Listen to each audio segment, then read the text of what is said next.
el versículo 6. Estamos hablando ¿de cuál mandamiento? Del segundo mandamiento.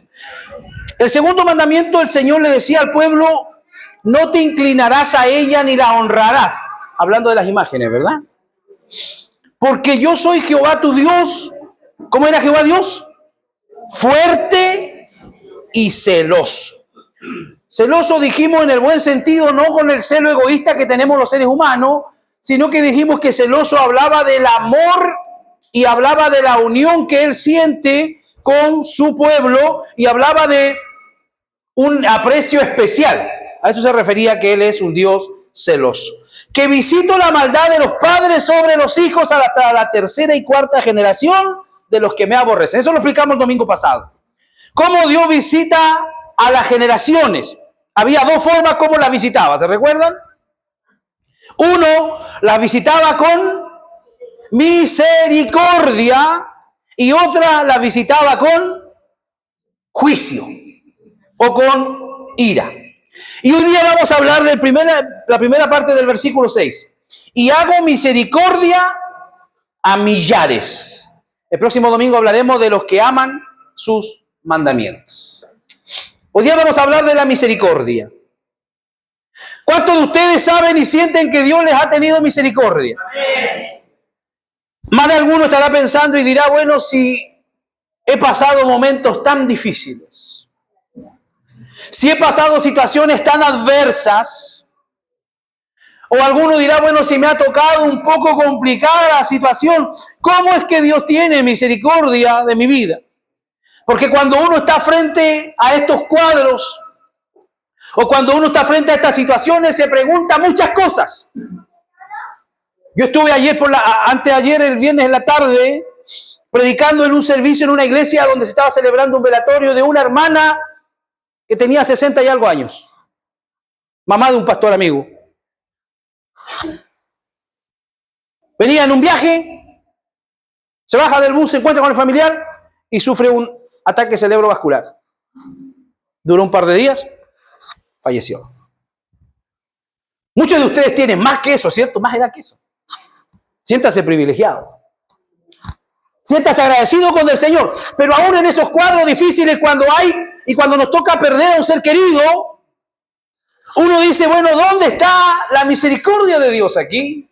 ¿O dónde está el amor de Dios aquí? Porque es en ese momento donde se hacen muchas interrogantes la gente. En los momentos difíciles de la vida nos preguntamos: ¿por qué a mí? Si yo no he hecho nada malo, si yo no le hago mal a nadie. Pero cuando nosotros empezamos a entender que Dios ha sido bueno con nosotros, entonces podemos comprender lo que es la misericordia. La misericordia es una palabra que proviene del latín misericorde, que cuando tú la puedes desglosar, o cuando la puedes ir a la etimología, como le digo yo, la etimología es hacer pedazo la palabra para poder deducirla. La etimología de la palabra misericordia significa y viene del misere, del griego misere, que significa tener lástima o compadecerse o sentir pena. Compadecerse, tener lástima o sentir pena. El prefijo y la palabra cor significa corazón. Y la palabra ia, las letras ia significan un estado o una cualidad. Entonces, literalmente, cuando tú unes la palabra misericordia, significa tener el corazón con el que se sienta lástima. Eso es lo que quiere decir misericordia. Tener un corazón capaz de sentir lástima, es decir, la cualidad de sentir compasión por los demás. Sentir compasión por el sufrimiento ajeno y actuar en consecuencia, aliviando ese sufrimiento en la medida de lo posible. Entonces, cuando hablamos de que Dios tiene misericordia, estamos diciendo que Dios siente no una responsabilidad con nosotros, no un compromiso con nosotros. Si Dios nos da el aire, no es porque Él nos deba algo. Si Dios nos da la salud, no es porque Él nos deba algo. Dios nos da todo por misericordia, o sea, por lástima. Y por su corazón bondadoso. A lo largo de la historia, el concepto se ha evolucionado y se ha enriquecido, pero se entiende como el amor compasivo. Así como un juez tiene clemencia por el condenado, así como el caballero que en la Edad Media usaba un cuchillo que le llamaban misericordia. Los caballeros de la Edad Media usaban una pequeña daga, un cuchillo oculto que le llamaban misericordia. ¿Y por qué le llamaban misericordia? Porque cuando alguien caía herido en batalla, ellos usaban ese cuchillo para terminar con el sufrimiento y la agonía de esa persona. Entonces, cuando hablamos de misericordia, es un concepto, hermano, que engloba la compasión. Dígalo conmigo, ¿qué es lo que es la misericordia? La compasión. Entonces, usted dirá, bueno, ¿Dios ha tenido de mí misericordia? Pregúntele a que está a su lado, ¿Dios ha tenido de ti misericordia? ¿Cuáles son las propiedades de la misericordia de Dios cuando estudiamos este versículo del Decálogo? Primero que nada, la misericordia es gratis y espontánea. Yo no tengo que hacer absolutamente nada para merecer la misericordia de Dios, porque si no, no sería misericordia, sería un pago retributivo. Pero la misericordia es gratis y es espontánea. Establecer el mérito es destruir la misericordia. De alguna manera, hermanos, nosotros podemos encontrar que los paganos en los tiempos bíblicos, ellos honraban y adoraban a sus dioses porque pensaban que sus dioses eran los que le traían la lluvia, pensaban que sus dioses eran los que le daban la cosecha y no lograban entender que detrás de todo había un Dios creador, Jehová, Dios de los ejércitos. Ahora nosotros entendemos que establecer el mérito es destruir la misericordia. O sea, si yo digo Dios a mí me da porque yo soy fulano de tal, estoy destruyendo la obra de Dios y el sentir de Dios, que es la misericordia, porque Dios me estaría dando porque yo me lo merezco. Ahora si pregunto, ¿cuántos de ustedes merecen la misericordia de Dios? Ninguno, porque somos todos pecadores, somos todos desleales, muchas veces le hemos fallado, le hemos mentido a Dios. Nada puede merecer piedad o forzarla. No podemos forzar la piedad a Dios. Oh Dios, mírame con piedad. No podemos forzar la piedad a Dios. No podemos merecerlo ni forzarlo debido a nuestra enemistad. Podemos obligar a Dios a castigarnos, pero no a amarnos. El libro de Oseas, capítulo 14, versículo 4, el profeta ahí está hablando y nos dice que Él nos amará libremente. Sin forzar, sin presionar, sino que solamente por su amor y su misericordia. Cada eslabón de la cadena de oro de la salvación. Hemos hablado muchas veces del Ordo Saluti en Romanos capítulo 8. Cada uno de esos eslabones está forjado y entretejido con gran e inmerecida misericordia. ¿Qué es lo que dice el eslabón de la salvación? Que a los que Dios antes conoció, a Él los llamó. Los amó. Luego, ¿qué hizo Dios? Los llamó. Después que los llamó, los justificó. Después que los justificó, les glorificó. En cada una de esas etapas en la vida del cristiano, Él muestra su amor inmerecido y su misericordia gratuita. Él nos escogió en Él según el beneplácito de su voluntad. Vaya, Efesios capítulo 1, verso 5. Vaya, por favor, Efesios capítulo 1, verso 5. ¿Qué es lo que nos dice?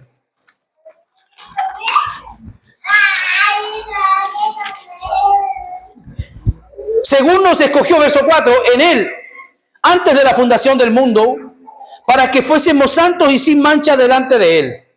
¿Cómo nos escogió? ¿Qué dice su Biblia? ¿En mérito propio? ¿Por el esfuerzo que hiciste? No, ¿qué dice? En amor. ¿Cómo nos escogió? En amor, habiéndonos predestinado para ser adoptados hijos suyos por medio de, según el puro afecto de su voluntad. Subraye esa parte en su Biblia. Según el puro afecto de su voluntad. O sea, no había mérito alguno nuestro, sino que fue solo la obra y la gracia del Señor. No digas que soy indigno porque la misericordia es gratuita. Si Él tuvo misericordia de ti, es porque Él sabe y conoce lo más profundo de tu ser. Porque si usted mira que está a su lado, mira que está atrás suyo, puede que le va a encontrar muchos defectos y puede que diga, bueno, ¿por qué Dios lo salvó a esta persona? ¿Sí o no? Pero ¿quién conoce el interior del ser humano? Dios. Nosotros vemos lo que está frente a nuestros ojos, pero ¿quién conoce el interior del ser humano? Es Dios. Por eso el profeta Jeremías decía, engañoso es el corazón del hombre más que todas las cosas. ¿Quién lo conocerá? Solo yo, dice Jehová. Así que Dios mostrará misericordia solo a los que la merecen. O sea, no tendría misericordia de nadie. Si Él mostrara solo la misericordia con los que la merecen, no tendría misericordia absolutamente de nadie. Segundo, la misericordia de Dios la misericordia que Dios muestra es, ¿cómo es la misericordia? Poderosa. ¿Cuán poderosa es esa misericordia que ablanda un corazón de piedra? Y ahí tomo el ejemplo de la misericordia que cambió el corazón de María Magdalena. Usted sabe la historia de María Magdalena, ¿verdad? ¿De quién fueron echados? Se las traía María Magdalena. 7 demonios tenía ella que la poseía, que la dominaban y que la llevaban a tener muchas actitudes y a hacer muchas cosas. Pero Dios lo libera de esos 7 demonios. Ella era inflexible. Era una mujer inflexible. Era una mujer de armas tomar, diríamos, pero se convirtió en una penitente. ¿Qué es lo que hizo? Se convirtió en una penitente llorona. ¿Cuántos de ustedes han enfrentado lo mismo? Míreme acá. ¿Cuántos de ustedes tenían un corazón de piedra en otro tiempo? No se condolían con nadie, no eran hermanos amorosos, no eran amistosos, no tenían bondad, no tenían misericordia con nadie. ¿Cuántos de eso hay hoy aquí? Que si podíamos hacerle daño mal al enemigo, lo hacíamos. Que el que a mí me la hace, me la paga. Ojo por ojo, diente por diente. ¿Cuántos de eso hay sentados hoy aquí? A ver, déjame su mano arriba. ¿O yo era el único así? No, yo creo que muchos éramos así. Pero cuando el poder de Dios y el Espíritu Santo vino y entró a nuestro corazón, ¿qué es lo que hizo? Hizo lo mismo que hizo con María Magdalena. Y luego nos convertimos en penitentes y llorones. Antes no había forma. Mire, usted se podía dar un martillazo en el dedo y no pasaba nada. Pero cuando el Señor ha obrado, actuado y ha cambiado su vida, hoy día se pone a ver una serie de Netflix y termina llorando.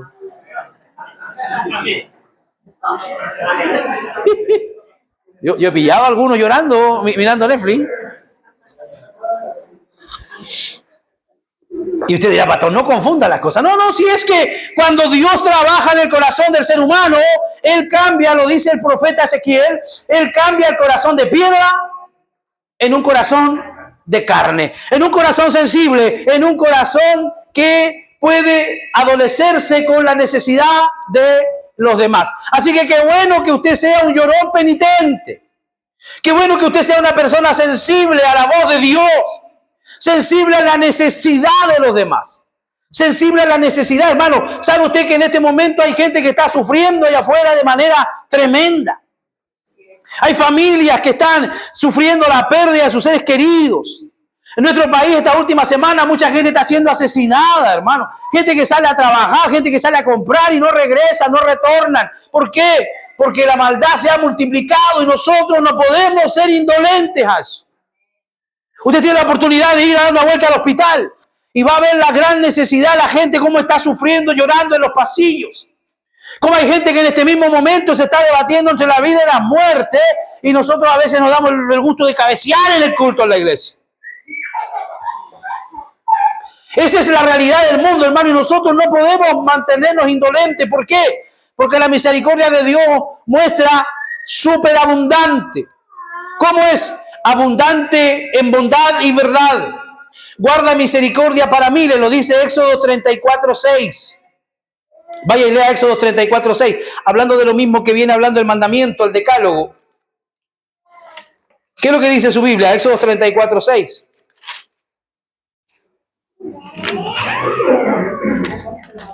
Vea si lo que le estoy diciendo está de acuerdo con ello, ¿eh?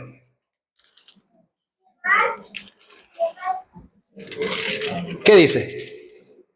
Y pasando Jehová por delante de él, proclamó Jehová fuerte, misericordioso y piadoso, tardo para la ira grande en misericordia y verdad.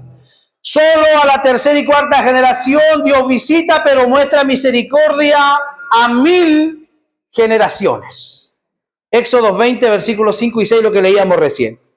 Él tiene tesoros de misericordia guardado y por eso se dice que es abundante. Vayas al Salmo 86, 5. Se dice que Él es abundante en misericordia. ¿A cuántos de nosotros a veces se nos acaba la paciencia? A veces nos cansamos de escuchar, a veces nos cansamos de ayudar, a veces nos cansamos de muchas cosas. Pero vea lo que dice la palabra Salmo 86, 5. Porque tú, Señor, eres bueno y perdonador y grande en misericordia para con todos los que te invocan. ¿Cuántos aquí han invocado a Dios en el día de angustia? ¿Cuántos han invocado a Dios en el día de la dificultad?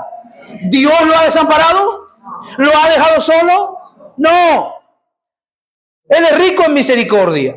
La copa de la ira de Dios solo cae, pero la fuente de su misericordia corre. El sol no está tan lleno de luz como Dios lo está de amor. Dios tiene misericordia en todas las dimensiones de nuestra vida. Él tiene profundidad de misericordia, llega a todos los sectores de nuestra vida. Dios tiene misericordia para las estaciones. Dios tiene misericordia por la noche porque nos da el descanso. Es más, a veces da más de lo que nosotros necesitamos o merecemos. Y eso lo hace solo por misericordia. Veamos qué es lo que dice el Salmo 69, 33. Vaya con su Biblia al Salmo 69, 33.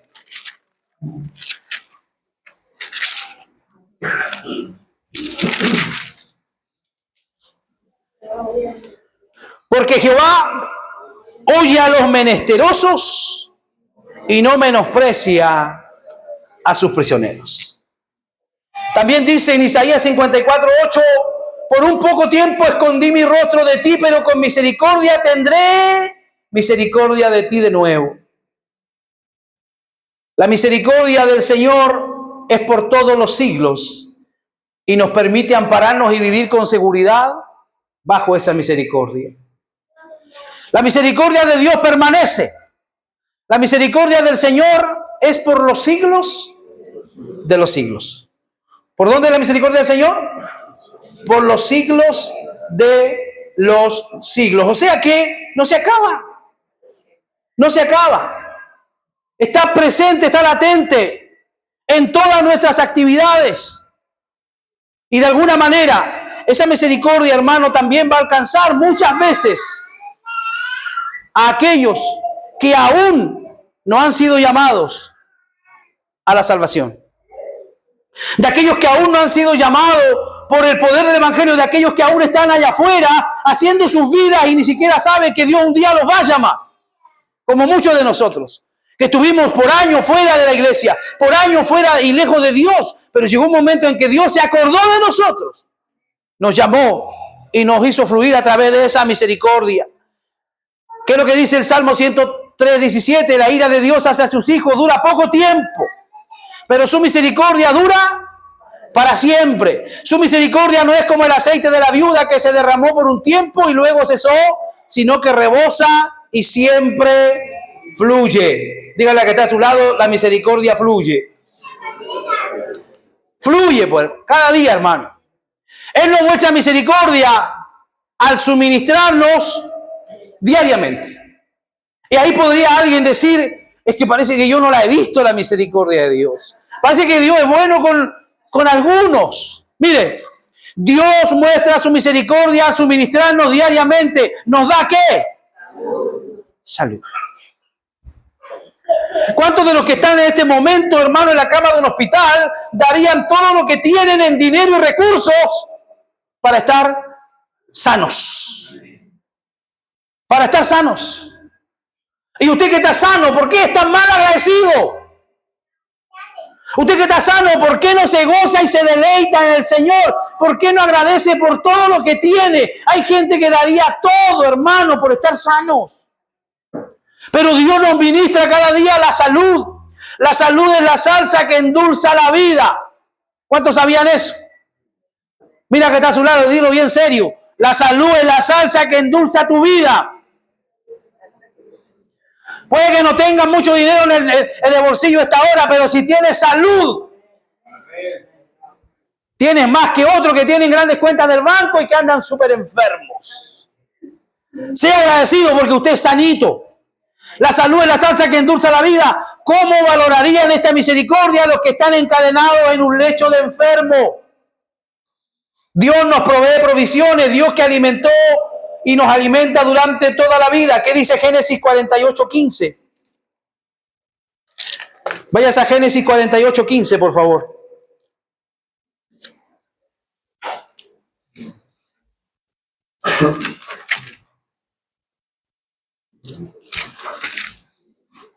Ya que lo tiene, me lo sopla fuerte.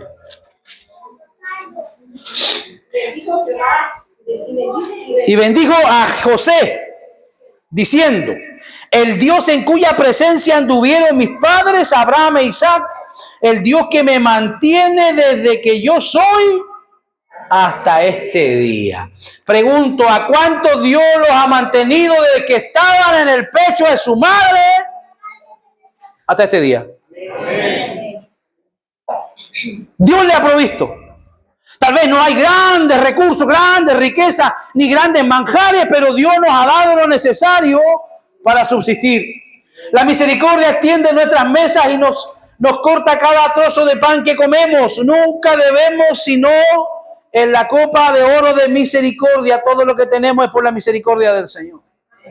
No somos dueños absolutamente de nada, hermano. De nada. Todo es de Dios.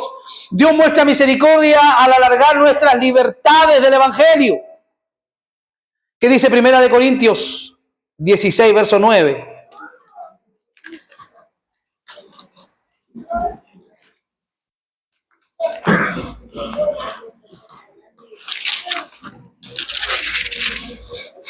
Vamos, ¿qué dice? Porque se me ha abierto puerta grande y eficaz. ¿Y qué dice?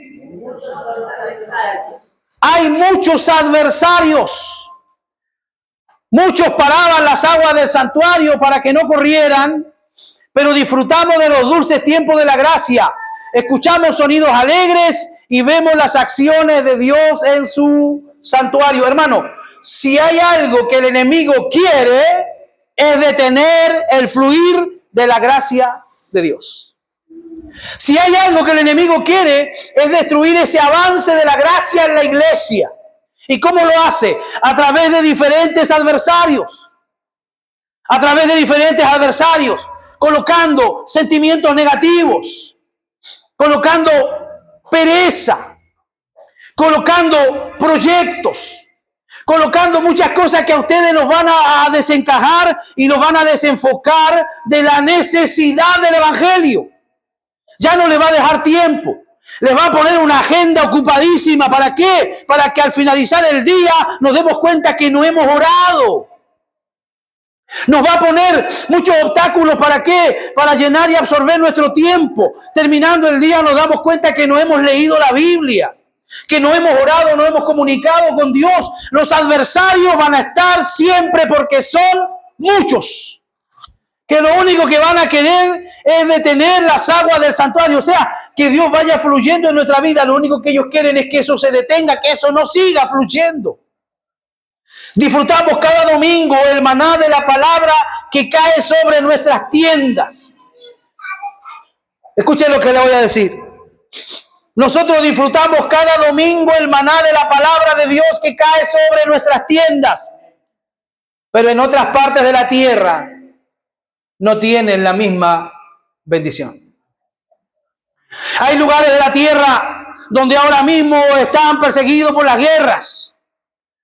Sin ir más lejos, vaya y piense y medite ahora mismo en Israel, en Líbano y todos esos países que están ahora en conflicto. Cero posibilidad, cero libertad para que los cristianos puedan congregarse, puedan reunirse. No hay paz. Hay otros países donde los cristianos están siendo masacrados y perseguidos porque no hay libertad para predicar el evangelio. Y nosotros tenemos la bendición de Dios. Cada domingo está recibiendo el maná en nuestra iglesia. ¿Y cuál es nuestra actitud? No lo valoramos. Por ahí decía un filósofo y un sabio que el ser humano no valora lo que tiene hasta que lo pierde. No se valora la oportunidad. ¿Usted se acuerda cuánto añorábamos y anhelábamos reunirnos en un culto después de la pandemia?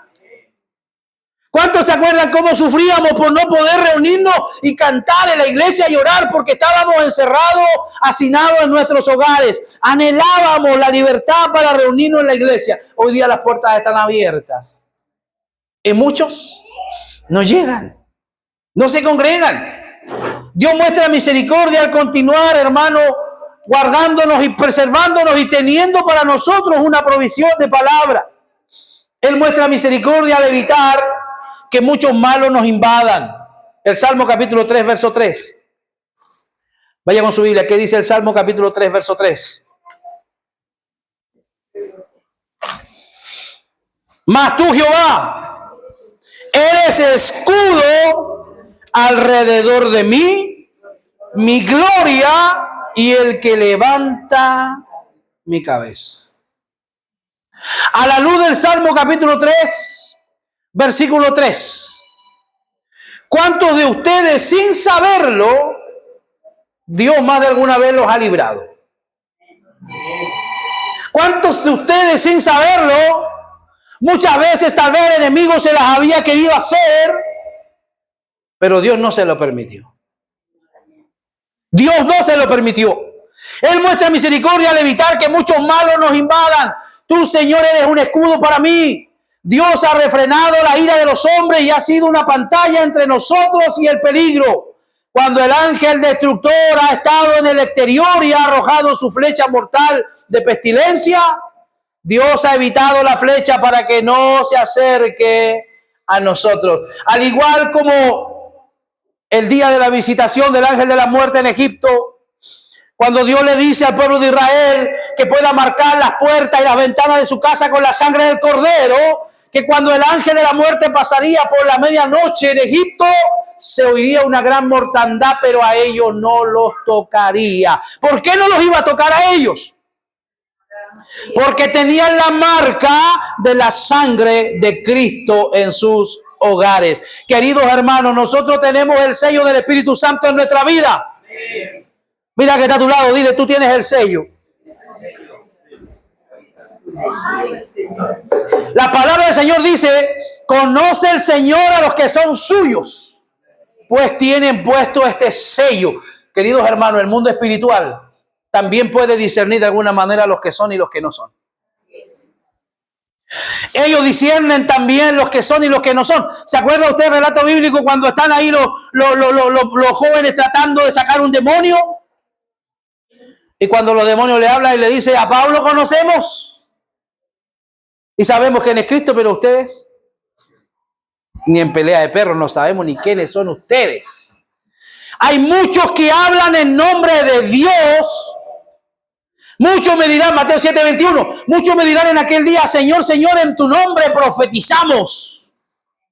En tu nombre echamos fuera demonios. En tu nombre hicimos milagros y sanidades. Dios le dirá, apartaos de mí, hacedores de maldad, nunca los conocí. ¿Se pueden hacer cosas en nombre de Dios sin que esté Dios presente? Se puede. Muchos lo hacen. Muchos lo hacen. Así que Dios muchas veces ha detenido la flecha para que no se acerque a nosotros. Y yo lo puedo llevar a usted a reflexionar o lo puedo llevar a mentalizarse un momento. ¿Cuántas veces Dios a usted lo ha librado de accidentes? ¿Alguno aquí Dios lo ha librado de accidente? Yo me recuerdo en una oportunidad cuando tenía como 12 años, hace muy poquito. Y teníamos por agenda un viaje a Ciudad de Santiago desde Puerto Montt en un bus con un tío. Y resulta que por esa conciencia de la vida, el vehículo que nos llevaba desde la casa hasta el terminal de buses se atrasó, hubo un taco, perdimos el bus. Imagínense lo que pasó con ese bus en la carretera. Tuvo un accidente. Y yo le podía contar muchas historias. Algunos amigos que cayeron baleados al lado mío. Y Dios me libró. Dios me libró de cada uno de esos episodios. Y yo hoy día entiendo por qué. Porque tenía hoy día que estarle predicando y hablando a ustedes. Pero en esos años donde yo andaba totalmente desordenado, loco, descarriado, no tenía idea que el ángel de Jehová me andaba aguardando en todas las tonteras que yo andaba haciendo y en todas las malas decisiones. Dios siempre me estuvo guardando. Ahora respóndase usted, ¿por qué Dios lo ha guardado a usted? Oye, si otros han enfermado con lo mismo que usted enfermó y ya no están. No sé si usted lo habrá pensado, lo habrá meditado, pero nosotros somos una generación que sobrevivió a una pandemia. ¿Cuánta gente con los mismos síntomas que tuvimos nosotros ya no están, murieron? Somos sobrevivientes a una pandemia. Y eso no es cualquier cosa, hermano. Así que mira a que está a tu lado, dile, hay propósitos para ti. Dios ha refrenado la ira de los hombres y ha sido una pantalla entre nosotros y el peligro. Cuando el ángel destructor ha estado en el exterior, ha estado cerca tuyo, ¿qué ha hecho el Señor? Ha evitado esas flechas para que no se acerquen a ti. Él muestra misericordia al librarnos y fue librado de la boca del león. ¿Quién fue librado de la boca del león? En la Biblia, Daniel. A Daniel, ¿por qué lo metieron, lo tiraron los leones? ¿Por qué? Porque no dejó de adorar a Dios y él no estaba dispuesto a caer en la idolatría. Lo tiraron a los leones. ¿Qué hizo Dios? Dios mandó su ángel para que cerrara la boca de los leones. Él muestra misericordia al librarnos y fue librado de la boca del león, es decir, del emperador. Muchos cristianos fueron librados del emperador Nerón, que era un loco fanático. ¿Qué dice 2 de Timoteo 4:17? Si alguien lo tiene, me ayuda, porfa, y vamos ganando tiempo.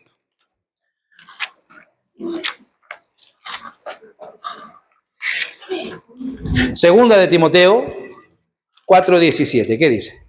Pero el Señor tuvo a mi lado y me dio fuerza, para que por mí fuese cumplida la predicación y que todos los gentiles oyesen. Así fui librado de la boca del león. ¿Quién está hablando allí?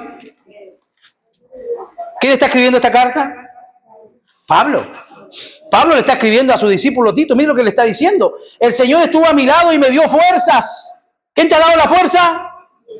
Para que por mí fuese cumplida la predicación y que todos los gentiles oyesen. Así fui librado de la boca del león. Él está simbolizando aquí que Dios lo libró de la destrucción que el enemigo quería realizar sobre él. Cuando el rey Ezequías también enfermó, en Isaías 38:9, cuando enfermó y se recuperó de su enfermedad, cuando pensamos que el sol de nuestra vida se estaba poniendo, Dios lo hizo volver a su brillo anterior. Vamos a Isaías 38:9.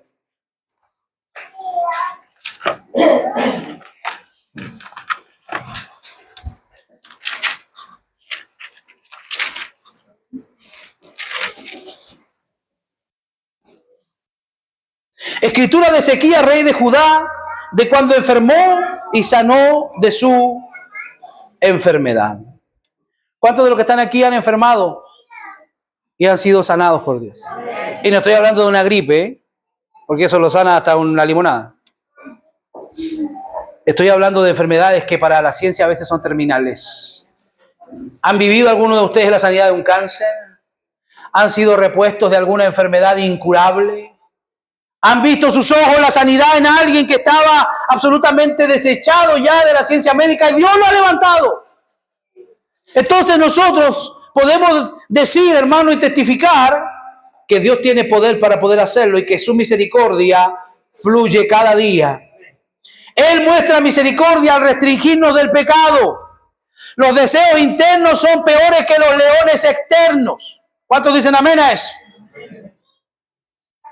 Los sentimientos y las emociones internas nuestras son peores que los enemigos que tenemos allá afuera. Por eso Pablo le dice a su discípulo, ten cuidado de ti mismo. Porque el mayor enemigo para nuestras almas somos nosotros mismos.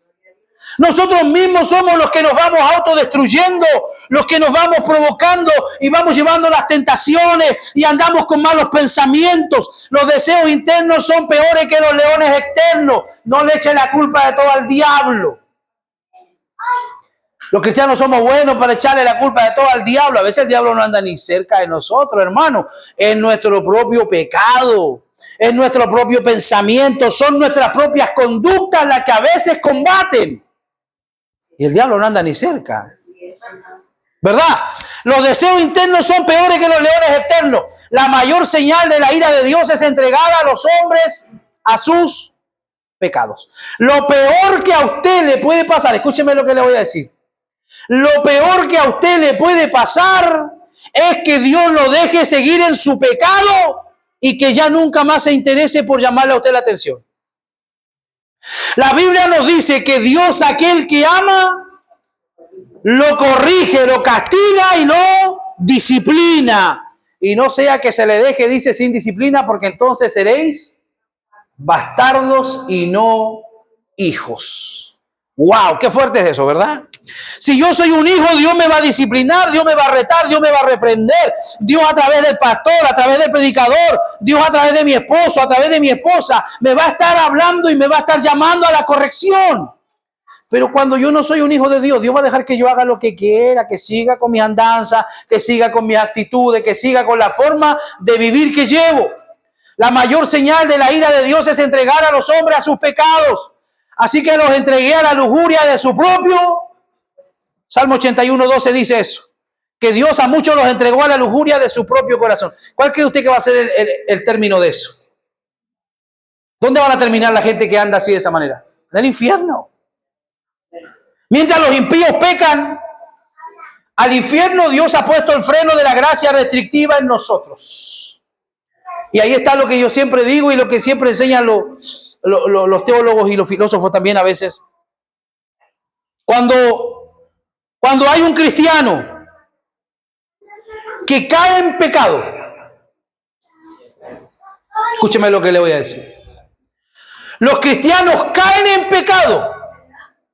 ¿Cuántos están de acuerdo conmigo? ¿O usted cree la doctrina de la impecabilidad? Hay una doctrina que enseña que el cristiano, una vez que confesó a Jesús, de ahí para adelante no peca. Eso es mentira. Nosotros pecamos y vamos a pecar hasta el día que nos estén metiendo en el cajoncito. Hasta ese día vamos a dejar de tener relación con el pecado.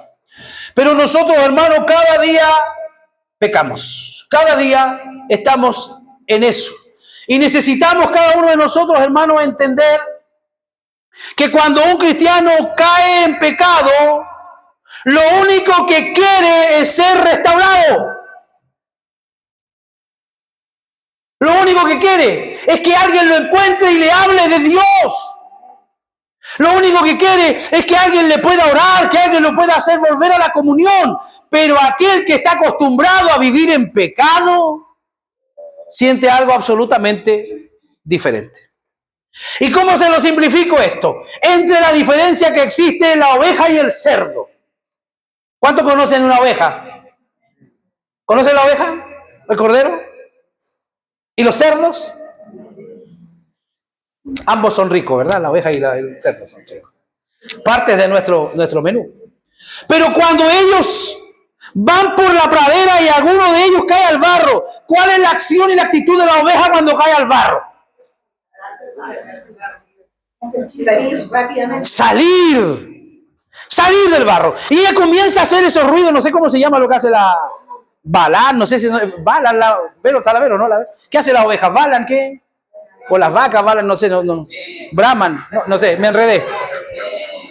Ya, pero hacen eso.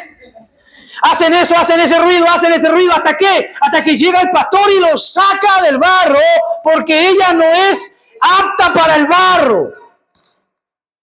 Pero cuando un cerdo cae en el barro, ¡wow!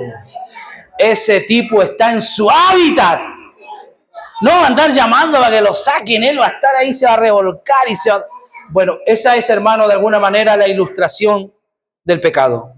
El que es cristiano, cuando cae, cuando falla, necesita que alguien lo salve, lo saque, lo ayude, lo limpie.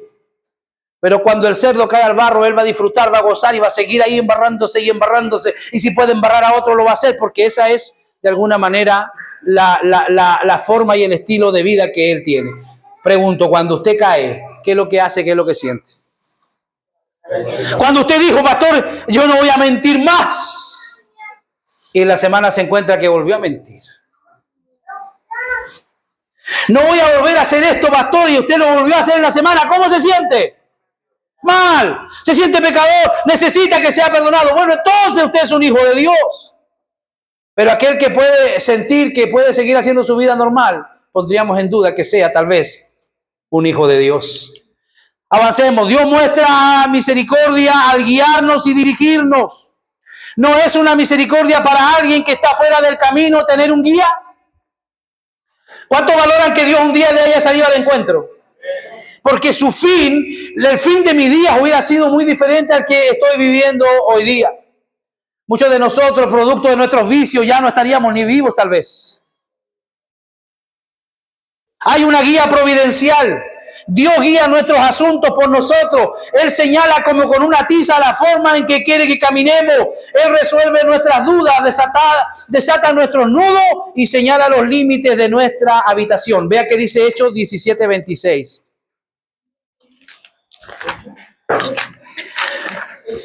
¿Por qué avanza tan rápido la hora, hermano?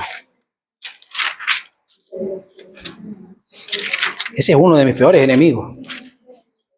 Hechos 17. Vamos, si usted es más rápido que yo.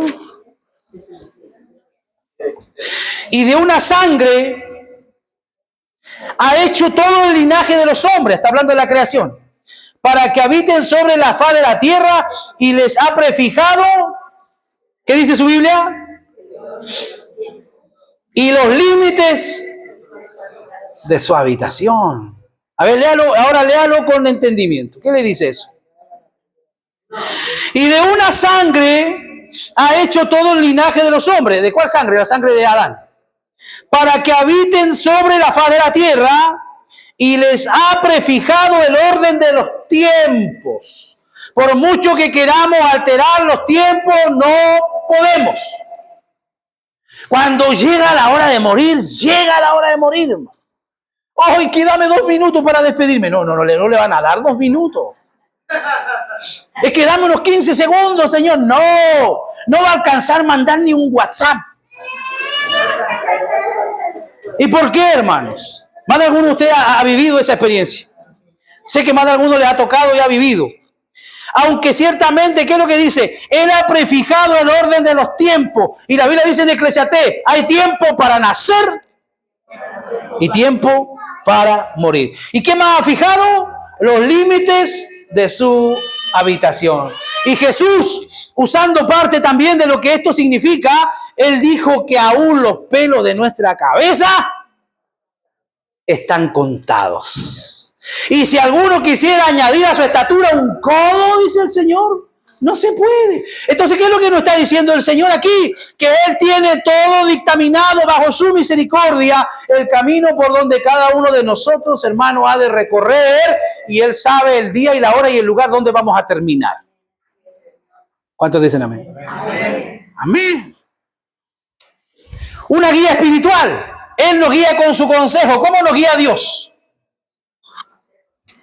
¿Alguno aquí alguna vez ha escuchado a Dios audiblemente? Como por ahí algunos dicen, Dios me habló, dice, yo me pregunto a ti, oye, especial debe ser ¿cómo Dios le habla?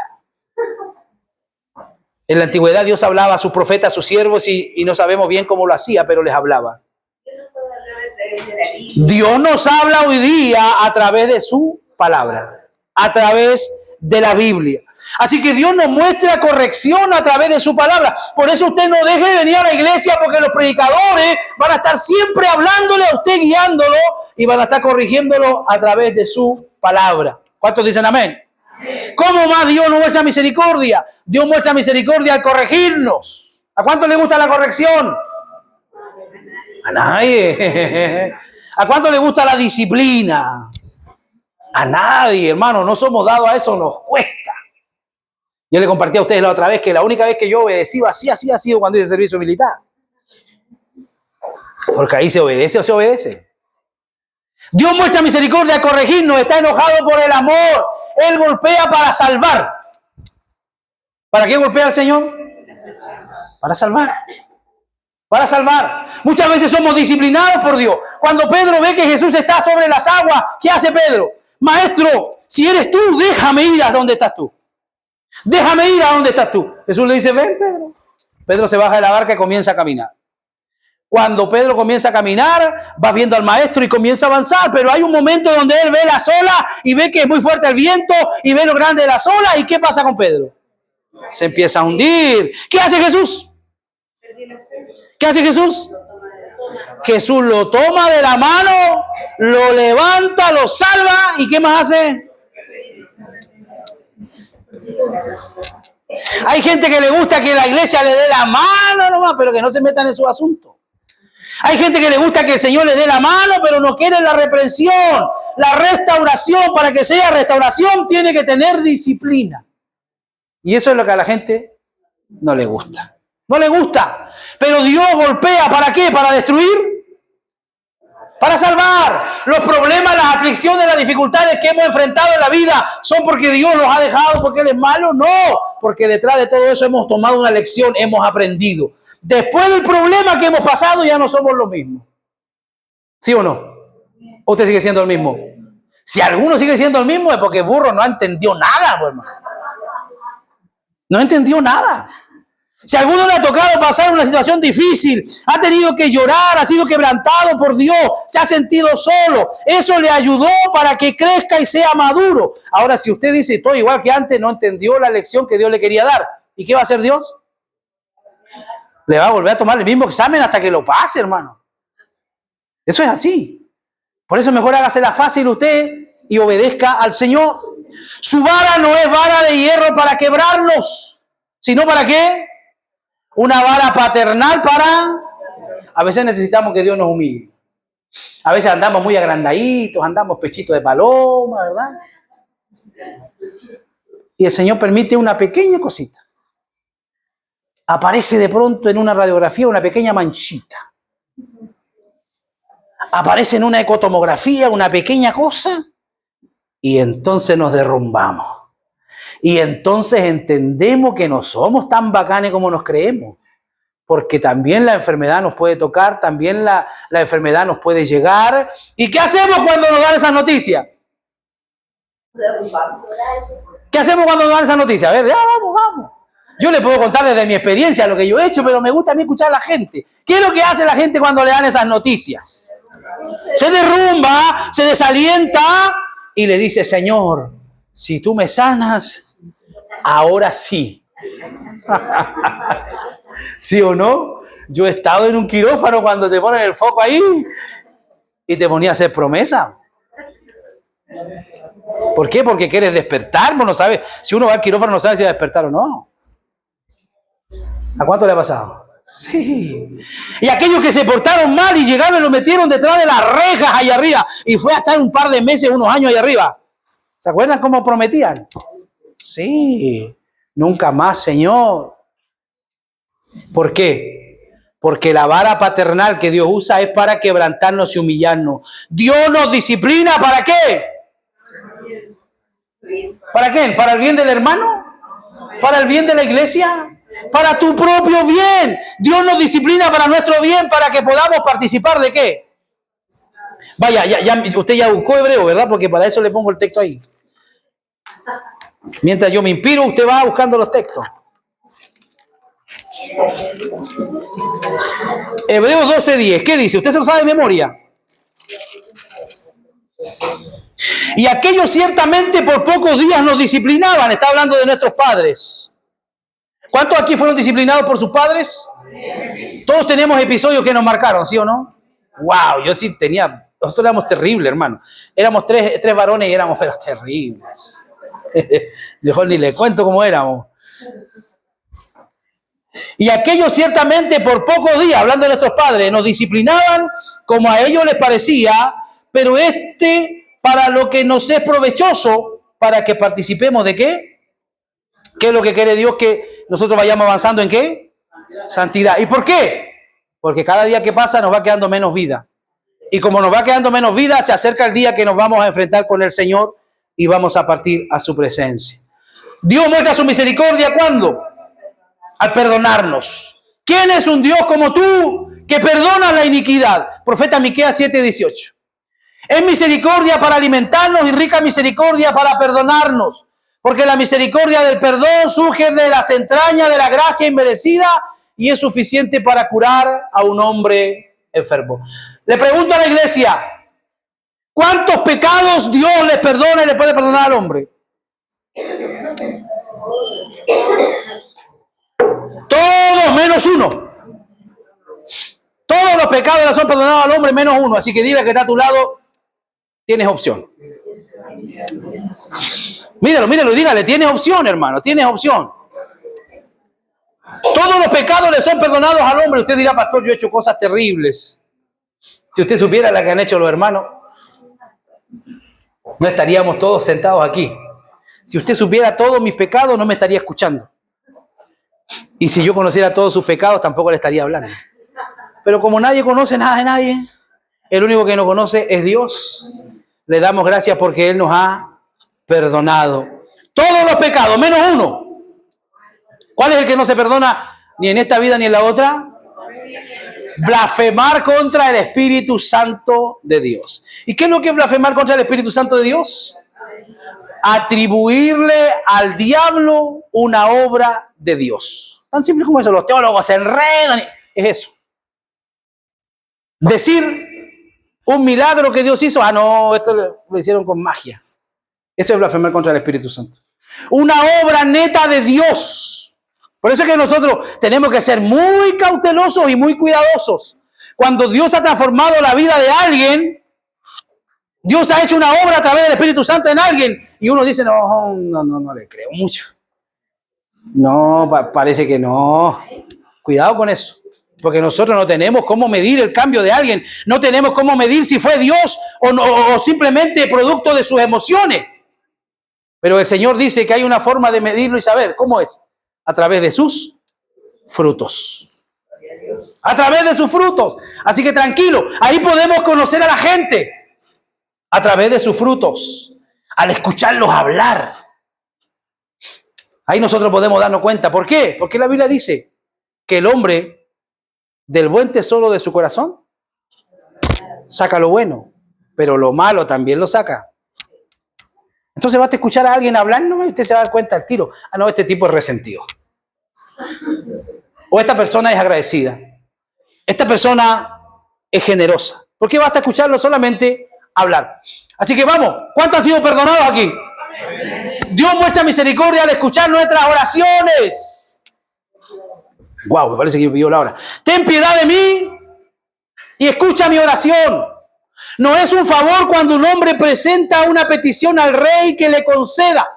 Entonces, cuando oramos por el perdón, la adopción y el sentido del amor de Dios, es una señal de misericordia, tener una respuesta amable. Dios puede retrasar una respuesta y, sin embargo, no negar una respuesta. O sea, Dios puede que no te va a responder enseguida. Y ahí es donde nosotros vamos contra aquella doctrina que dice a la gente, decrétalo, decláralo. Eso no funciona, hermano. Dios no es un junior nuestro que le vamos a dar órdenes. Dios va a responder en el día en que Él quiera. En la forma que quiera y en el lugar donde Él quiera. Dios quiere oír tu voz. No le das dinero a un músico al principio porque te encanta escuchar su música. Dios ama la música de la oración. ¿Cuántos de ustedes han ido al centro y han escuchado a los músicos que están tocando ahí en Calle Prat? ¿Y usted va y le da la moneda al tiro? No, primero lo escucha. Si el hombre se merece dar la moneda, se la damos. Bueno, Dios ama escuchar tu oración. Antes que tú vengas sobre tu rodilla, Dios ya sabe lo que tú le vas a pedir porque Él es Dios. Pero a Él le gusta sentirte y escucharte. Le gusta sentir esa necesidad que tú tienes de Él. Salmo 66:20. Bendito sea Dios que no ha rechazado mi oración ni su misericordia la ha alejado de mí. Dios mostró misericordia para salvarnos.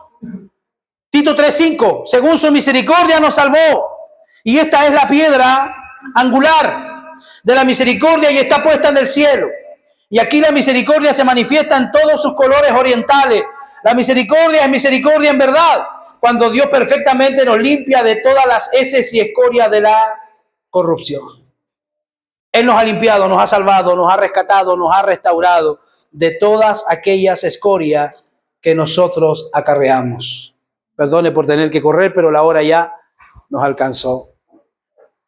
Si queremos tener misericordia salvadora o misericordia de Dios, debe ser a través de Cristo. Fuera de Cristo no hay misericordia salvadora. Leemos en la antigua ley que nadie podía venir al lugar santísimo donde estaba el propiciatorio, sino el sumo sacerdote. ¿Para qué? Para significar que no tenemos nada que ver con la misericordia, sino por Cristo nuestro sumo sacerdote. Que el sumo sacerdote no se acerque al propiciatorio sin sangre es para mostrar que no tenemos derecho a la misericordia, sino a través del sacrificio expiatorio de la sangre de Cristo. ¿Qué quiere decir todo esto? En el lugar santísimo, el sumo sacerdote tenía que presentarse una vez al año del Yom Kippur para ofrecer sacrificio el día de la expiación. Y él ofrecía sacrificio el día de la expiación para aplacar la ira de Dios. Solo para aplacar la ira de Dios. Si el sumo sacerdote salía vivo del lugar santísimo, era porque Dios le iba a perdonar y tener misericordia un año más. Pero cuando él caía muerto ahí era porque él mismo no estaba preparado y estaba en pecado para presentarse ante Dios. Ahora, tú y yo podemos acercarnos, dice la Biblia, confiadamente al trono de la gracia. Pero Dios solo va a tener misericordia de nosotros si es que Cristo está. Y Cristo habita y Cristo mora en nosotros. Cierre sus ojos, por favor.